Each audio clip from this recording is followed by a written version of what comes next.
Hello and welcome to Storytime, brought to you by OC Public Libraries. I'm Miss Nancy and today we're reading Thidwick, the Big-Hearted Moose by Dr. Seuss, with permission from Random House.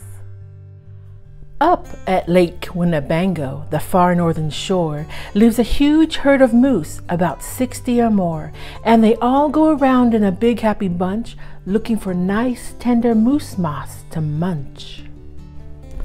Up at Lake Winnebago one day, they were lunching, just strolling along and enjoying their munching, for the moose moss that day was especially fine, when it happened that Thidwick, the last moose in line, saw a Bingle Bug sitting. The bug called out, "Hey, it's such a long road and it's such a hot day. Would you mind if I rode on your horns for a way?" "Of course not," smiled Thidwick, the big-hearted moose. "I'm happy my antlers can be of some use. There's room there to spare, and I'm happy to share. Be my guest, and I hope that you're comfortable there." So the Bingle Bug picked out a nice easy seat, and the moose went on looking for moose moss to eat. Well, an hour or so later, the bug heard a squeak, and he heard the small voice of a tree spider speak. "I say," said the spider, "you've got a fine place. That moose seems quite friendly, has such a nice face. If I got on too, do you think he would mind?" "Hop aboard," laughed the bug, "and I think that you'll find that the moose won't object. He's the big-hearted kind." "I accept," said the spider with joy and delight, and he started a web on the horn to the right. While the spider was spinning, he heard a gay song, and a fresh little zinazoo bird came along. He stopped, and he stared, and he chirped, "Well, well, well! What a smart place to build! What a great place to dwell! I've been living on trees ever since I was born, but here's something new. Why not live on a horn? If there's room there for two, then there's room there for three. There's plenty of room," laughed the bug, "and it's free." Thidwick stopped walking. What was all that talking? These guests had caught Thidwick the moose unawares.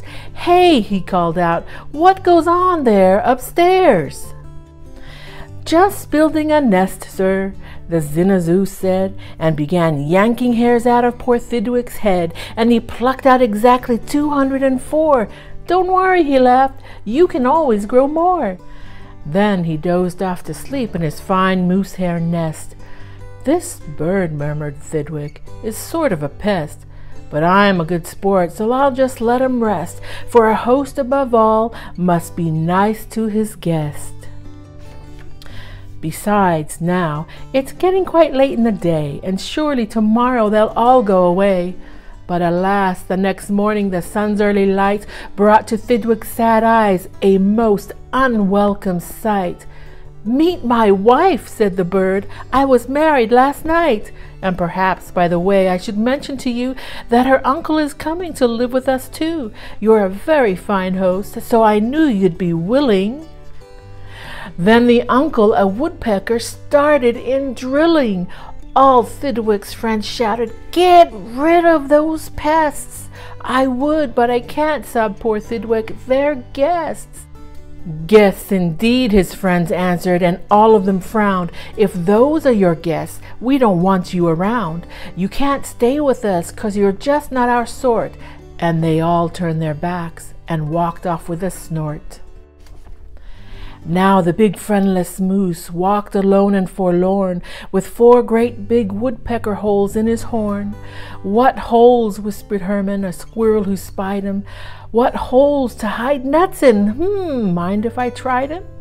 "They're yours," called the woodpecker. "Get right inside 'em. This big-hearted moose runs a public hotel. Bring your nuts, bring your wife, bring your children as well." So the whole squirrel family all jumped on pell-mell. And the very next thing the poor animal knew, a bobcat and turtle were living there too. Now what was the big-hearted moose going to do? Well, what would you do if it happened to you?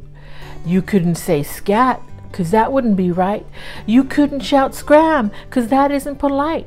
A host has to put up with all kinds of pests, for a host above all must be nice to his guests. So you'd try hard to smile, and you'd try to look sweet, and you'd go right on looking for moose moss to eat. But now it was winter, and that wasn't easy, for moose moss gets scarce when the weather gets freezy. The food was soon gone on the cold northern shore of Lake Winnebago. There just was no more, and all Thidwick's friends swam away in a bunch to the south of the lake where there's moose moss to munch. He watched the herd leaving, and then Thidwick knew he'd starve if he stayed here. He'd have to go too. He stepped in the water. Then, oh, what a fuss! Stop! Screamed his guest. You can't do that to us. These horns are our home, and you've no right to take our home to the far distant side of the lake. Be fair, Thidwick begged, with a lump in his throat. We're fair, said the bug. We'll decide this by vote. All those in favor of going, say aye. All those in favor of staying, say nay. "Aye," shouted Thidwick, but when he was done, "Nay," they all yelled. He lost 11-1. "We win," screamed the guests, "by a very large score," and poor starving Thidwick climbed back on the shore. Then, do you know what those pests did? They asked in some more. They asked in a fox who jumped in from the trees. They asked in some mice, and they asked in some fleas. They asked a big bear in, and then, if you please, came a swarm of 362 bees. Poor Thidwick sank down with a groan to his knees, and then came something that made his heart freeze. Bullets came zinging right past Thidwick's face. Guns were bang-binging all over the place. "Get that moose! Get that moose!" Thidwick heard a voice call, "Fire again and again, and shoot straight, one and all. We must get his head for the Harvard Club wall." Thidwick took to his heels with that load on his head. With 500 pounds in his horns, the moose fled. He could have run faster without all those pests, but a host above all must be nice to his guests. Up canyon, off cliff, over wild rocky trail, with bullets bang bouncing around him like hail. Up gully, through gulch, and down slippery sluice, with his hard-hearted guests raced the soft-hearted moose. Then finally they had him. Because of those pests, he had run out of luck. Because of those guests on his horns, he was stuck. He gasped. He felt faint. And the whole world grew fuzzy.